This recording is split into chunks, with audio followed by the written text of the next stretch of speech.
C'est quoi, en vrai, les hallucinations?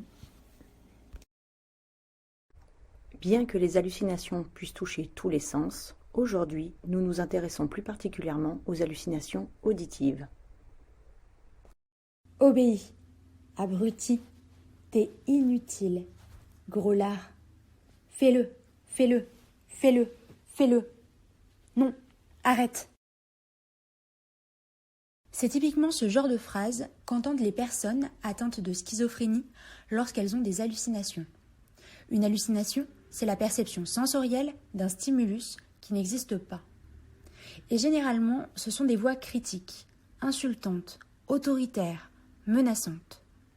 Chez ces patients et ces patientes, la présence de ces voix est associée à une baisse drastique de la qualité de vie, à une détresse importante et à une augmentation du risque de tentative de suicide. En France, 1 personne sur 100 est concernée. La recherche scientifique autour des hallucinations est donc essentielle pour approfondir la compréhension de ce symptôme afin de développer de meilleures thérapeutiques pour les patients et les patientes qui en souffrent. C'est pour cela que des équipes scientifiques du monde entier, expertes en neurosciences et en psychiatrie, étudient les fondements neurobiologiques des hallucinations. Au sein de l'équipe CR2 du Centre de recherche en neurosciences de Lyon, plusieurs chercheurs et chercheuses se sont spécialisés dans ce domaine. L'une des hypothèses principales de notre équipe, c'est que les hallucinations apparaîtraient lorsqu'on ne repère pas que l'on est la source de notre discours intérieur, lorsque l'on prend notre voix intérieure pour une voix réellement entendue. Dans le cadre des hallucinations, on pense que 2 régions du cerveau ne communiquent pas très bien.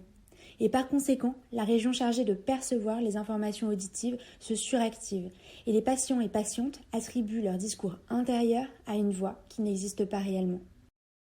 On pense aussi qu'en utilisant un courant électrique pour rétablir les activités normales de ces 2 régions, elles pourraient réapprendre à se parler. Les hallucinations pourraient alors diminuer et les patients et patientes pourraient reconnaître de nouveau leur voix intérieure pour ce qu'elle est. Pour étudier ces phénomènes et bien d'autres, on utilise de nombreuses méthodes complémentaires. Nous travaillons main dans la main avec des personnes atteintes de schizophrénie, mais aussi des individus ne souffrant d'aucun trouble psychique.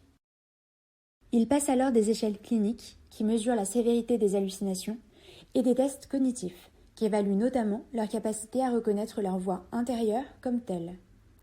Nous mesurons aussi la structure et l'activité de leur cerveau grâce à des techniques sans danger telles que l'imagerie par résonance magnétique, IRM, ou l'électroencéphalographie, EEG.